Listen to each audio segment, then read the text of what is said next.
When you think about political commentators or professional debaters, they usually come from a very specific place. A very specific factory, almost. Yeah, exactly. A factory. You can basically trace the assembly line, right? High school debate team, some prestigious university, maybe law school. And then straight into a think tank or writing for a major newspaper. It's a very predictable path. It is a polished pipeline. Hmm. But the deep dive we're doing today looks at a path that makes, well, absolutely no sense on paper. We're unpacking a huge conversation between Joe Rogan and Andrew Wilson. And Wilson's background is the key. It is. He didn't come from the Ivy League. He was a robotics mechanic in a meat processing plant, literally fixing the machines that grind meat. Wow. And he went from that to, crashing panels and debating professionally. It's just such a jarring shift, and you can hear it in the source material. He doesn't talk about the world like a philosopher. He talks about it like a mechanic. He's always looking for the broken part. That's it. That's the mission for this deep dive. We're trying to understand the mechanics of chaos. We're going to look at the gears turning underneath some really heavy topics. Really heavy. We've got the unintended consequences of wolf reintroduction, the literal mechanical failures of guns in high-stakes situations, and this really provocative idea of suicidal empathy. It's a big pile of sources, for sure. And what connects it all is this idea that good intentions don't always lead to good outcomes. Right. Wilson's whole argument seems to be that if you don't understand the mechanism, your good intentions are just going to break the machine. So let's start with nature, segment 1, the unforgiving natural world. I think most of us have this sort of Disney view of conservation. Oh, for sure. You bring the wolves back, the whole ecosystem just magically balances itself out. It's that famous YouTube video about Yellowstone. The trophic cascade, yeah.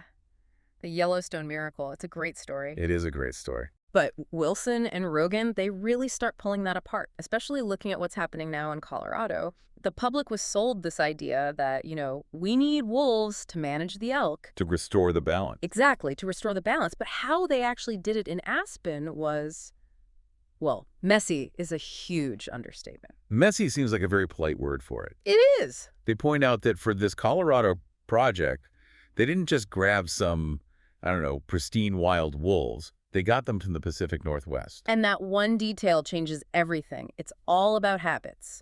He emphasizes that you're dealing with biological machines that learn. Okay. So these weren't wolves that only hunted deer. They came from places where they had already figured out that cattle are way slower, fatter, and just easier to kill. They were already problem wolves. They were effectively problem wolves in their own territory. So wait, let me get this straight. Yeah. You take animals that have already developed a taste for beef, you drop them into Aspen, which is prime ranching country, Right. and then everyone is shocked when they start killing cows. Immediately. That is exactly the critique. It's a total logistical failure, and it comes from ignoring the animal's actual behavior. But the part of this that really got me was the ripple effect. On the other predators. Yeah, on the mountain lions. I hadn't even thought about that. Wilson said the wolves are basically bullying them. That's the mechanics view again. An ecosystem is just a closed loop of energy. Wolves hunt in packs. They're aggressive. A mountain lion is a solo hunter. An ambush predator. Right, it makes a kill. It wants to eat. But if a wolf pack smells that kill, they don't share. They just drive the lion off. They steal the calories the lion worked for. So the mountain lion just lost its dinner. It lost its dinner. And a hungry mountain lion doesn't just, go on a diet. It finds something easier to kill.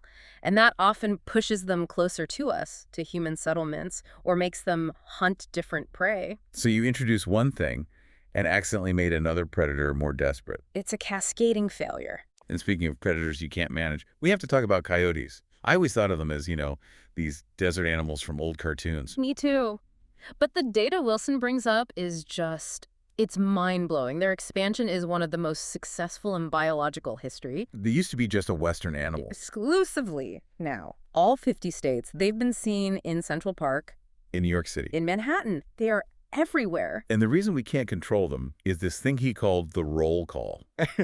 This was the biggest aha moment for me in this whole section. It's amazing biology. We hear them howling and we think it's just noise. Right, or they're celebrating. But he explains it's a census, a literal roll call. They're checking to see who's still out there. And this is the crazy part. If the howls don't come back, the female's biology actually changes. It does. If the pack density sounds low, maybe because of hunting or something, the female's hormonal systems just respond to that silence. They have bigger litters. significantly bigger. They might go from having, say, 3 or 4 pups to having these huge litters to make up for the loss. They can basically double their reproductive rate. That's insane.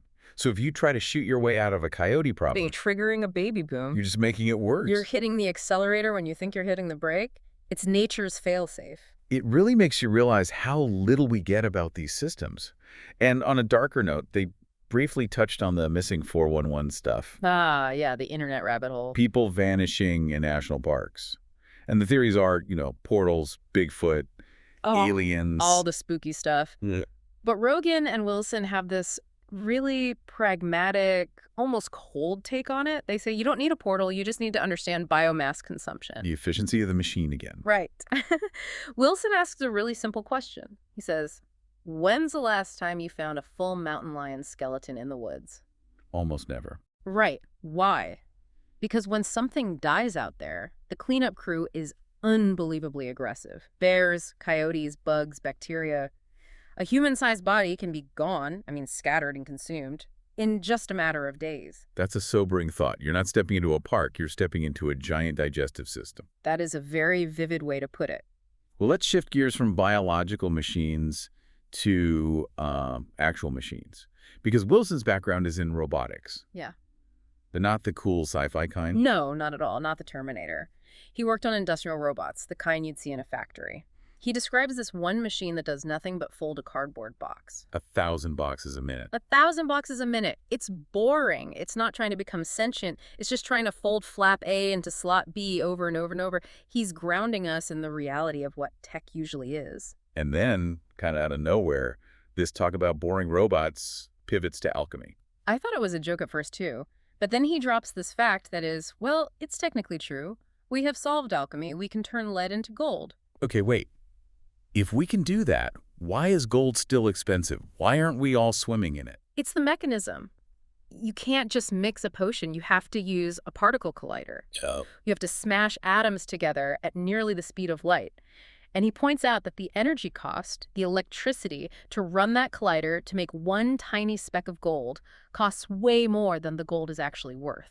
So you're spending $1 million to make, like, $10 worth of gold. Exactly. It's scientifically possible, but it's economically useless. Which brings them to the superconducting super collider in Texas. I remember this. These huge tunnels dug in the desert, billions of dollars spent, and then they just abandoned it. It's a modern ruin. But Wilson and Rogan get into the military angle. The speculation is that the government doesn't dig tunnels that big just for fun, just for physics. They were looking for a weapon? That's the implication. Directed energy, or as Wilson puts it, new ways of making things go boom. When the Cold War ended, the immediate need vanished. The customer, the military, didn't need the product anymore, so the funding just dried up. It's looking at science through pure utility. Exactly. Okay, I want to move to what was maybe the most controversial part of this whole thing. We've talked about physical mechanisms, but now we need to look at social chaos.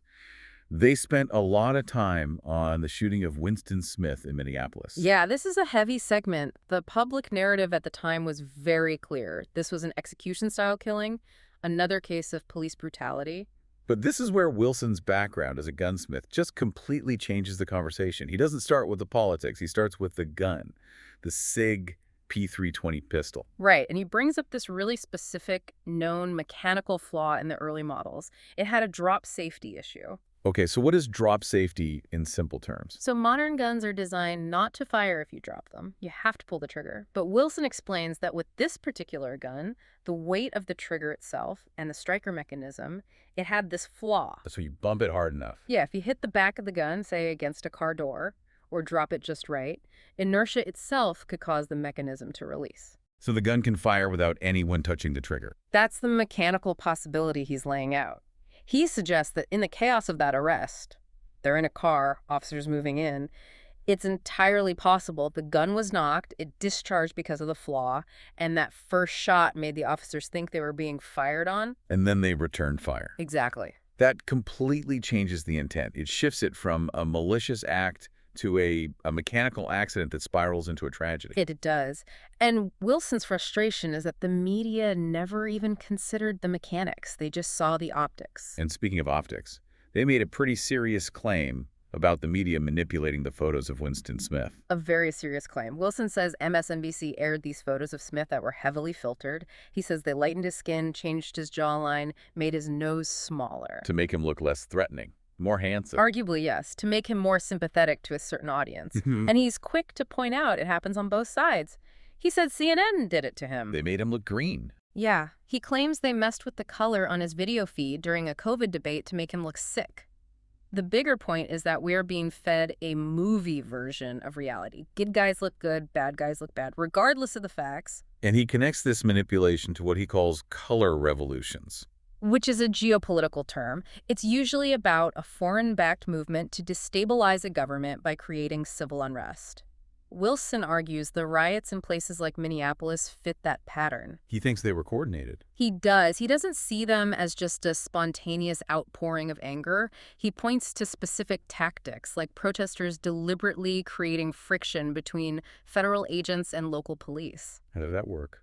Well, if you can make the local people see the federal government as an occupying army, you break down the power structure. He sees a mechanism of destabilization, not just an accident. That's a chilling idea, that this chaos is engineered. And that actually brings us, I think, perfectly to the psychological side of all this. It really does. Because if you want to destabilize a society, it's not just riots, it's ideas. And the big one they talk about is suicidal empathy.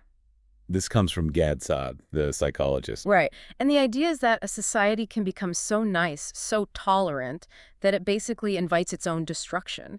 You become tolerant of people and ideas that are fundamentally intolerant of you. It's the old paradox of tolerance. You're so open-minded, your brain falls out. Pretty much. And to back this up, Wilson just goes scorched earth on the noble savage myth. This idea that indigenous cultures were all peaceful utopias before Europeans showed up. You go straight for the Aztecs. The numbers are they're staggering. He talks about the Great Pyramid of Tenochtitlan, and the sources say they sacrificed somewhere between 20 and 80,000 people. In 4 days. It's hard to even imagine that. In 4 days. And it wasn't a quick death, it was ritual heart extraction. His point isn't just to demonize the Aztecs, it's to say brutality is human, it's universal. He brings up the Comanches, too. They were colonizers. They got horses and completely wiped out the Apaches. So the argument is, stop pretending one culture has a monopoly on evil. Right. And he argues that if you tear down your own cultural defenses out of guilt or empathy, you just make yourself a target for the next group that doesn't feel guilty. And this worldview seems to connect directly to those mental health stats they talked about. Yeah, the data showing young, liberal women have the highest rates of diagnosed mental health issues, something like 56%, and conservative men have the lowest. Now, the obvious counter to that is that conservative guys just don't go to therapy. They just bottle it up. Yeah. Yeah, and that's the standard response. But Wilson's argument is different. He thinks it's about the framework you live inside. He says a religious or conservative framework gives you a source of meaning outside of yourself. You have a duty to God, family, community. And the modern secular framework is more. Me-centric. It's all about my truth, my feelings. And he argues the human brain wasn't built for that pressure. If everything is about you, then every problem is a catastrophe. But if your life is about service to something bigger, you're more resilient. He also brought up how these different groups treat their own members. The whole eating their own thing. This was a really powerful point. He says that leftist movements demand total purity. You say one wrong thing, you make one mistake, and you are canceled. There's no way back. No redemption. None. Compare that to the story he told about the monk. The drunken monk, yeah. It's an old Orthodox story. This monk was a terrible alcoholic, drank himself to death, but when he died, the abbot honored him, and the other monks are confused. Why honor a failure? Right, he broke all the rules. But the abbot explains that this monk was born with a demon that wanted him to drink 10 cups of wine a day, and he fought it his whole life and only drank 5. He was fighting a huge battle nobody could see. Wow. And that's Wilson's point. Religious structures have forgiveness built in. They understand that people are flawed. Political ideologies, especially modern ones, often don't. They demand a perfection that nobody can achieve, so they just tear themselves apart. So you have this guy who thinks in terms of mechanics and biology and these rigid frameworks. And he takes all of that into a debate. His take on who he debates was really surprising to me. You'd think a Harvard professor would be the final boss. But he says they're the easy ones. He calls them paper tigers. His reasoning is that they live in these hermetically sealed echo chambers. They're used to students just nodding along. They are almost never challenged on their core beliefs. So when someone like Wilson comes in and doesn't accept their premises, they crumble. They don't have the calluses. So who is he actually afraid of debating? The street fighters, comedians, internet streamers, random people at a town hall. Why them? Because they live in a meritocracy. If a comedian isn't funny, they get booed off stage. If a streamer is boring, you just click away. They have to be fast and adaptable. They can't hide behind a PhD. He says he actually has to work to beat a streamer, a professor he can just dismantle. He also uses that term NPC, non-player character. It's gamer slang, yeah. He uses it for people who are just running a script.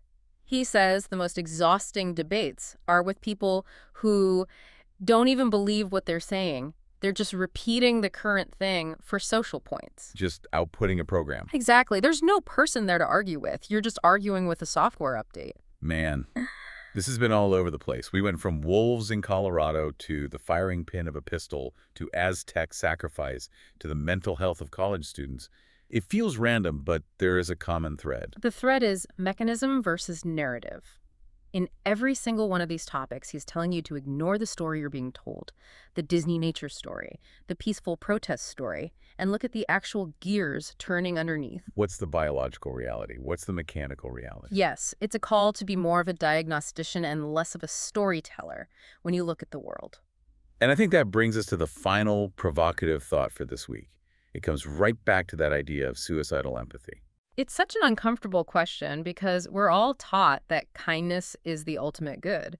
But he forces you to ask, at what point does kindness become a liability? Right. Does having a rigid moral framework, one with rules and boundaries, actually create a happier and freer society than one that just tolerates everything? The data he brings up suggests the answer might be yes, even if that's not a comfortable answer. It's definitely something to chew on. The next time you see a headline, maybe just pause and ask yourself, what's the mechanism underneath the slogan? Question the machine. Thanks for diving deep with us. We'll see you on the next one.